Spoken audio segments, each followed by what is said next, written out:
आपने दवाइयाँ कब से नहीं ली हैं? क्या मतलब? बोलिए।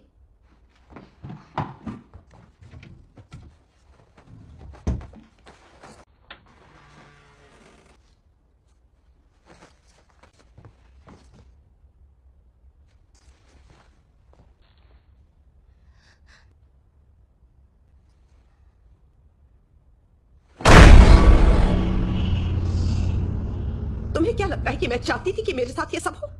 और मार्टिन मॉम, उसके बारे में नहीं सोचा? क्या तुम मुझे यहाँ एक खराब माँ साबित करने के लिए आई हो? और वो भी तुम जैसे लोग? हाँ, जानती हो मेरे लिए उसे बिना पिता के बड़ा करना कितना मुश्किल रहा। क्या मैंने तुम्हारी परवरिश में कोई कमी की? मैं आपको कुछ दिनों का वक्त दे रही हूँ मॉम, और जब तक आपका पागलपन पूरी तरह से ठीक नहीं हो जाता तब तक मार्टिन मेरे साथ रहेगा। सुन रही हैं?